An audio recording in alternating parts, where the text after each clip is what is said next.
katanungan sa PhilHealth, nandito na ang programang Alagang PhilHealth. Magbibigay linaw sa inyong mga tanong kasama ang PhilHealth Regional Office No. 5. Mapapakinggan alas 10 ng umaga sa DZGB. Damang-dama ang benepisyo ng PhilHealth sa Alagang PhilHealth. Ngayon, nandito na ang inyong mga anchorman. Sino ka dyan? Telepono ba? Good morning. Shh. Good morning. Good morning. Yun. Hello, good morning, Sir Pio. What is good in the morning? What is good in the morning is that you get to be in my presence. Akala ko kung itong naka-flash sa screen si Alice Guo. La! Pilipinas. Alam niya, kaya tignan mo, parang kamukha mo eh. Ba't nasa telepono ka ngayon? Mahina ang internet namin dito ngayon sa opisina. Sinasabi ko sa'yo, pumunta kayo dito eh. Ayaw niyo pumuntang mga babaknit kayo. Pero yun, gagawa natin ng pang-assessment kasi ang mga activity natin ngayon. Oh. So, Oy, may makakilala ko may breast cancer. Pag-usapan natin yan, covered ba yan ng, may benepisyo ba dyan ang pilat? Magkano benepisyo? Meron ko kilala, stage 2 siya and she's going hormonal therapy. So, pag-usapan natin breast cancer, may benepisyo ba? Magkano sa PhilHealth yung breast cancer? yes po, thank you for asking that question, CP. Very timely, ano? Kasi every month of October po, yan po ang sinatagurian natin Breast Cancer Awareness Month. Opo. So, next October, September. So, Breast Cancer Awareness Month of October, at dahil gusto natin na maging aware, although 1 month away pa po, dahil gusto natin maging aware ng ating listeners dahil may mga panibago po tayo na mga updates when it comes to our benefits sa breast cancer. So, in preparation of Breast Cancer Awareness Month next month, pinapaalam natin sa ating mga listeners na meron tayong ganitong benepisyo. Ayon po kasi sa data natin, ang breast cancer po ay isa sa mga karaniwang cancer para sa mga kabaihan na umaabot sa 2.1 million daw po every year sa buong mundo ang nagkakaroon ng sakit na ito. Mhm. Ito rin po ang primary reason of cause of death sa mga patients na may sakit na may kinalaman sa cancer. At po, kumbaga leading itong breast cancer natin. And syempre, gusto natin na matulungan ng ating mga members na meron ito. Kaya naman po, ngayong umaga, aalamin natin ang mga beneficial PhilHealth para sa breast cancer. Natanong mo, Sir Pio, kung magkano ang benefit natin. Mm-mm. Alam niyo pa, before, ang benefit natin sa breast cancer is 100,000 pesos. Ano po? Pero ngayong 2014 po, pwede na po niyong ma-avail ang mga benepisyo for breast cancer up to 1.4 million pesos. Kasi alam naman natin, Sir Pio, hindi ito murang sakit. Ano po? Mm-mm. Ang breast cancer po ay kabilang sa mga benepisyo natin under the Z-Benefit Package. Ang Z-Benefit po ay binuo ng PhilHealth para sa mga tinatawag natin na catastrophic cases, yung mga malalang sakit po na nangangailangan ng mahaba at mahal na gamutan, at isa po dito ang breast cancer. Yung sinasabi po natin Z-Benefit, yung sinasabi kong benepisyo ng PhilHealth para sa mga sakit na mabigat na nga sa katawan, mabigat pa sa bulsa. So, ito po hindi to one-time na availment, Sir Pio. Tulad ng mga ibang case rate natin, papapasok ka sa hospital, mako-confine ka, ibabawas sa total hospital bill mo. Pag sinabi po kasi ng Z-Benefit Package, yung all throughout the treatment process or period po, lahat sa pinakailangan nyo for that catastrophic or mabigat na sakit ay ito-cover po ng PhilHealth. Ngayon po, specifically dito sa breast cancer, sabi ko nga po, dating 100K or 100,000 ang ating package dyan. Ngayon po, pwede na pong umabot hanggang 1.4 million ang pwede nang i-avail ng isang breast cancer patient through our Z-Benefit Package. That is 1,400% increase po in your benefit. So ano po ba yung mga benepisyong pwedeng makuha ng pasyente na may breast cancer sa ilalim ng Z-benefit? So pasok po dito, una, yung diagnostic test, up to 3,500 pesos po ang pwedeng makover dyan. And prognostication, 11,400 pesos naman po. Pag surgery po, kinakailangan ng surgery tulad ng mastectomy, up to 140,000 pesos po naman ang pwedeng covered niya ng PhilHealth. For chemotherapy, 122,000 to 198,000 po ang covered naman po ng PhilHealth. For monotherapy, 5,400 or 36,000 pesos yearly. Pag targeted therapy naman po, up to 1 million pesos po yan. Mhm. And then surveillance po is up to 14,000 pesos. Ito po yung mga serbisyo may avail ng isang patient na nag-sign up for the benefit package para po magamit niya ng buong-buo ang kanyang benepisyo na aabot hanggang 1.4 million pesos. Ito yung kon ko, yung kilala ko, she's undergoing hormonal therapy. Pasok siya dito sa hormonotherapy. Yes po, Sir Pio, Ooh. pero ipapaintindi ko din po sa ating mga listeners yung proseso natin kung paano tayo makakapag-avail ng Z-benefit package. Ito kasi yung Z-benefit package natin, hindi siya yung tulad ng ibang mga benepisyo natin, Sir Pio, na pupunta tayo sa hospital, sabihin natin na, PhilHealth member ako, gagamitin ko yung benepisyo ko. Mhm. Ano po, although yun yung pinakasanayan natin, that is for our inpatient benefit. Mm. Ano po? Pero ito kasi hindi benefit package, Sir Pio, dahil mahaba-haba na period ang kinakailangan para matreat ang isang sakit tulad ng breast cancer. Meron po tayong proseso dyan na tinatawag natin na pre-authorization. Ano po? Ayun. So, kailangan pong magpa-pre-authorize. Mamaya pag-uusapan natin yan. Hindi, pero pahapyawan ko na. Ano po? Meron kasi tayong mga contracted facilities. Kumbaga, piliin lang po ang mga facilities na makakapag-offer ng Z-benefit package for breast cancer up to 1.4 million pesos. Bakit po? Kasi hindi lahat ng hospital ay makakapagbigay ng mga benepisyo tulad nitong hormonotherapy na sinasabi ni Sir Pio, di ba? Oo. So gusto kasi natin lahat ng mga serbisyo i-avail na nila sa isang facility para hindi na mahirapan yung ating member. Ano po? So, for example, ang AZ benefit provider natin for breast cancer dito sa Bicol region is our BRTPH. Ano po? Yung ating regional hospital, medical center dito sa Albay. Ano po? So, dun po pupunta si member, hanapin na po yung Z-benefit coordinator. Bibigyan po siya ng mga forms na kailangan i-fill out. May kailangan din po siya mga i-attach na documents. And don't worry po, yung coordinator natin, tutulungan kayo para mapadali ang prosesong ito.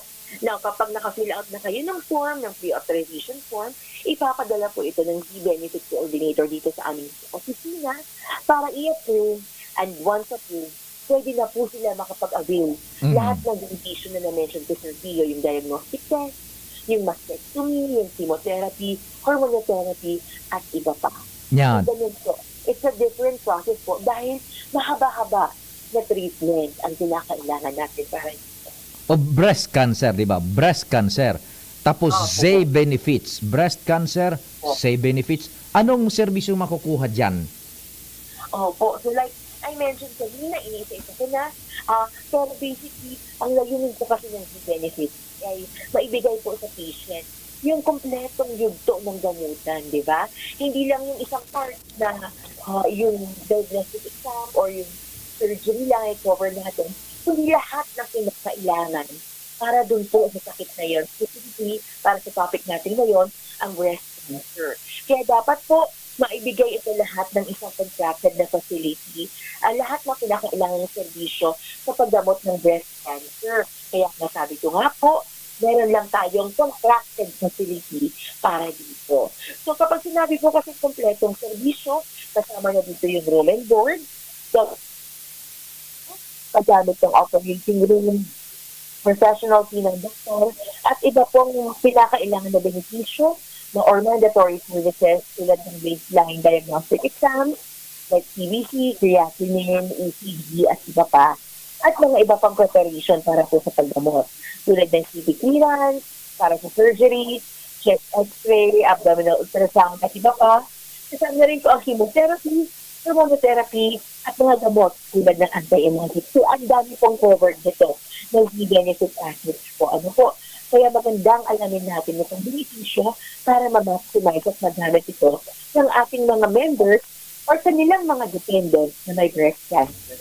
Ano yung kinakailangan na kwalifikasyon para makapasok ka diyan sa Zay Benefits? Kailangan bang magpa-examine muna kay Pio Fernandez ng breast?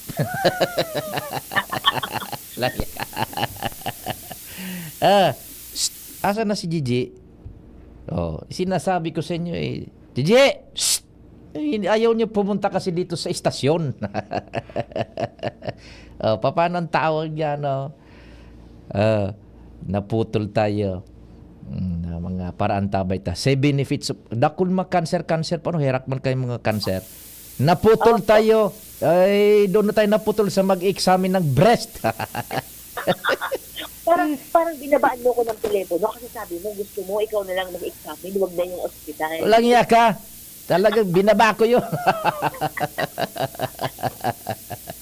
Asan yung isang babae? Asan yung isa? Hindi ko na nakikita.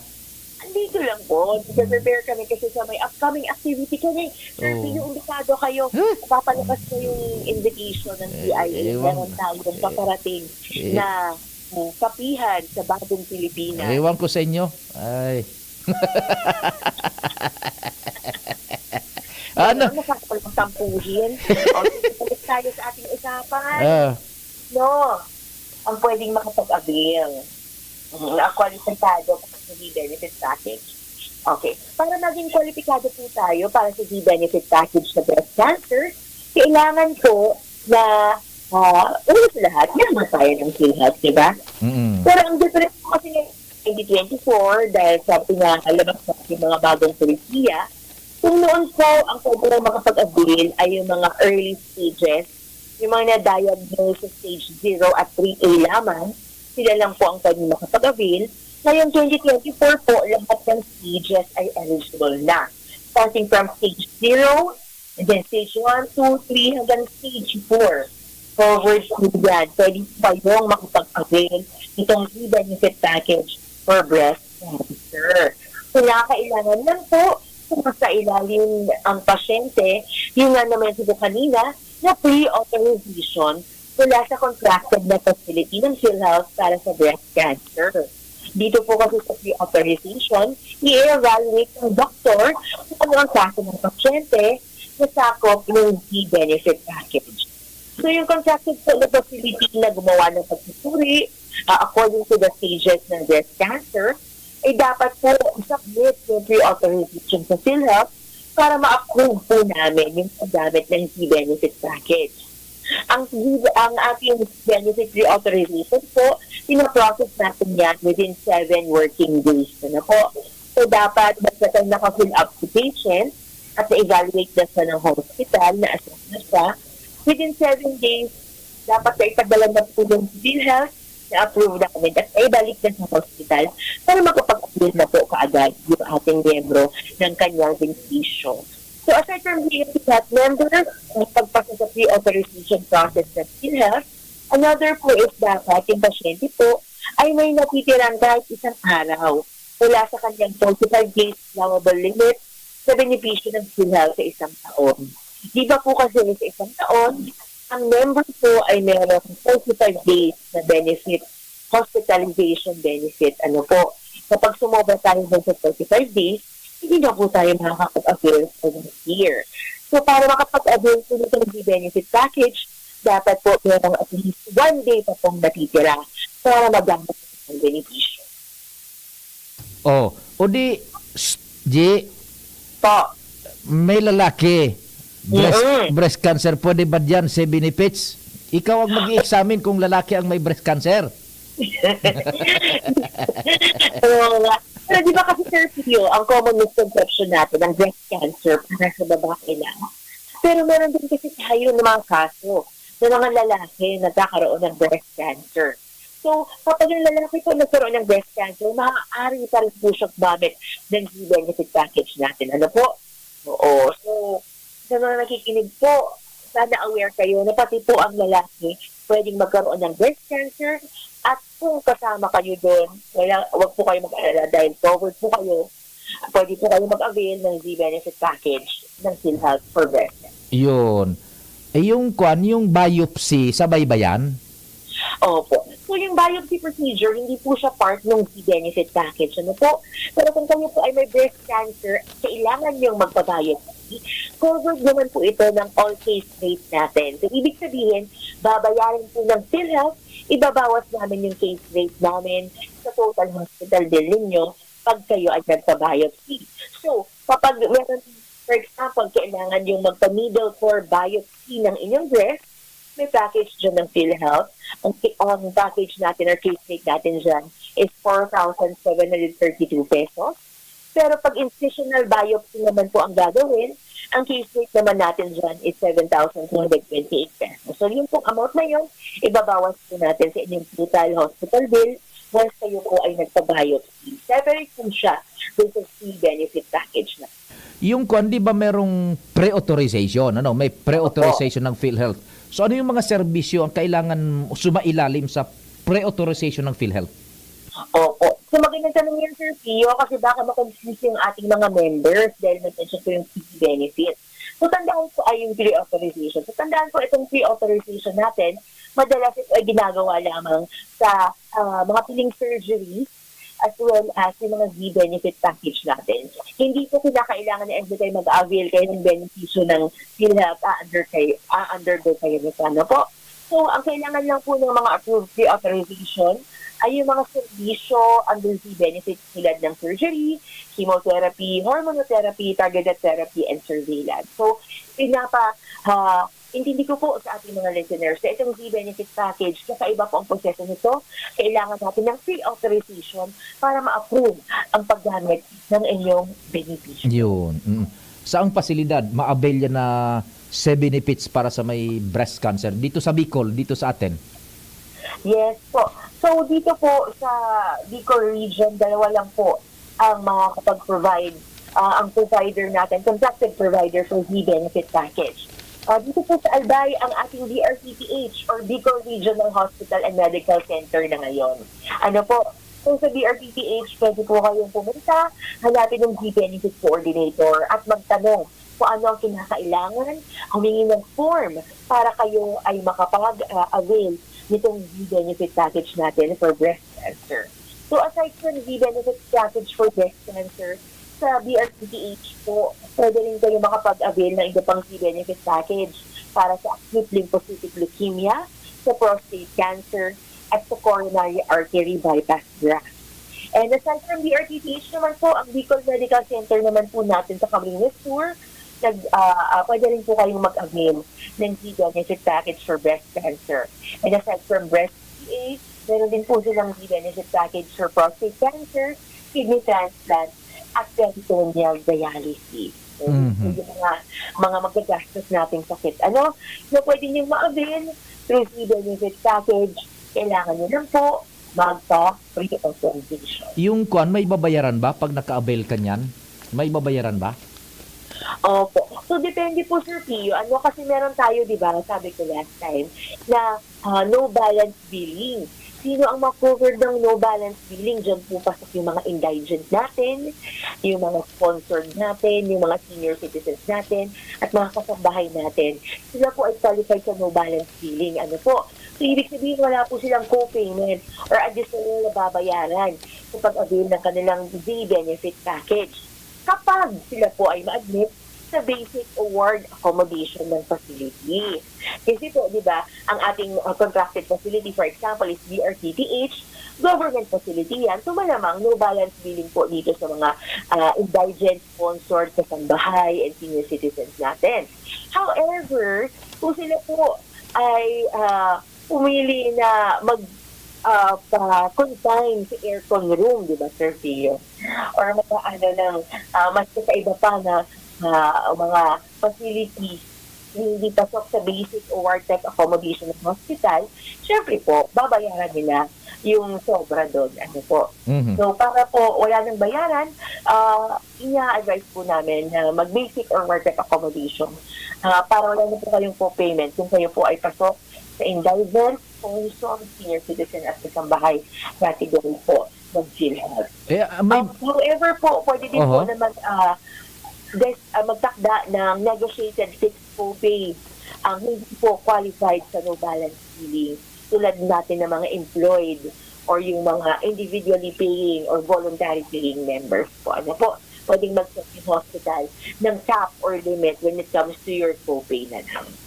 Ano pa yung mga makakapagpa-improve na abangan para sa mga benepisyo ng yung sa Z benefits? Kasi marami pa yun, mga serbisyong mai-improve pa under ng Z benefits. Yes po, actually, nung last na po ni PBBM, ay na-mention niya po, marami pa po tayo ng mga Z-benefit package na i-offer sa ating mga members. Isa po doon yung para sa colon cancer. And bago po matapos ng taon, gusto rin po ng PhilHealth na isama ang benepisyo para sa chemotherapy, para sa mga cancers, para sa liver, sa lungs, sa ovary, at sa prostate. Kasama rin po ng iba pang Z-benefit package. Pagbubutihin din po at palalawakin pa po ang mga services natin para sa mga dati na natin na Z-benefit package tulad ng prostate cancer, cervical cancer, peritoneal dialysis, kidney transplant, and even yung mga open heart surgeries natin, Sir Pio. We are working to improve that. So ngayong taong 2024, ang dami po nating pagbabago, pagdagdag, at pagpaganda pa sa mga benepisyo ng PhilHealth. Kaya abangan po natin sa mga susunod na programa dito sa Alagang PhilHealth para sa mga updates tungkol dyan. Ano pa bang pwede mo idagdag na mensahe bago kita iiwan uli sa ere? Huwag mo naman ako iiwan. So, siguro po, final message. Very common po talaga ang breast cancer. Ano po, siguro lahat tayo magkakilala na meron. Sana po, mapaalam natin sa kanila na may ganitong benepisyo ang PhilHealth. Ang sakit po ng breast cancer ay karaniwang sakit po sa mga babae. Sana maging aware po tayo sa mga panatandaan ng sakit na ito at namasindin natin ang mga pagabili ng mga profesional sa sakit na ito. Kung meron pong benepisyo ang PhilHealth, tandaan natin yan. Para na makakatulong sa inyo. Para sa Z-benefits po, mahalagang maintindihan natin na merong pre-authorization para dito para malaman kung kayo po ay qualified or hindi. Ito ay ma-avail lamang sa mga contracted facilities natin tulad ng ating regional DRTPH, Regional Medical Center, and RDMC sa Kamsul naman po. Kung hindi po kwalipikado sa Z-benefits, ang benepisyo po ay pwede rin naman po mabayaran po through our face rate packages. Pero maganda po kasi dito sa Z-benefits kasi naputol ka na uli. Gigi na ron. Hindi nasabi ko sa iyo, magte-10:30 na kasi Dial ka uli, G. Baka nakaantabay kayo dyan. Naputol ka. Ito talaga, Sir Pio. Lagi mo akong binababaan. Wala ko lang. Pinuputol ko na ang lahat. Okay yan. Natin kalimutan ang ating nakaraan. Baka marinig nung isa dyan na bruhita. Yan nga sinasabi ko, Sir Pio. Hindi po tumitigil ang PhilHealth sa pagbuo ng iba pang benepisyo para sa kapakanan ng ating mga miyembro. So, last reminder na lang po sa ating mga listeners po, siguraduhin natin na updated ang ating contribution at ang ating member records para tuloy-tuloy po nating magamit ang ating benepisyo at marami po tayong matulungan. Tandaan po, walang bayad ang pagkuha ng PhilHealth ID at NPR. Kung may hingiin man sa inyo sa opisina ng PhilHealth, yun po ay para sa contribution ninyo, pero ang MDR at ID po, libre po yan. Bukas po ang aming mga opisina, Mondays to Fridays, 8 a.m. to 5 p.m. para sa inyong mga concerns. What time is it? What time is it, Miss Beautiful? What time is it? Time now is 10:29, kaya magpapaalam na tayo. Lumayas ka! Okay lang Yes, maraming salamat po sa ating mga listeners. Makakaasa po kayo na ang PhilHealth ay kaagapay ninyo sa pangangailangan medical ninyo. Just mabalik. Thank you so much mga tugang si Madam Gigi Naron nakasabay ta sa Alagang PhilHealth. Till next Thursday, ako po si Pio Fernandez. Salamat, Maraynal daw. Inyong napakinggan ang Alagang PhilHealth. Makinig muli sa susunod na Huwebes, alas 10 ng umaga, dito sa DZGB. Alagang PhilHealth, hatid sa inyo ng PhilHealth Regional Office Number 5. Maraming salamat po sa inyong pagsubaybay.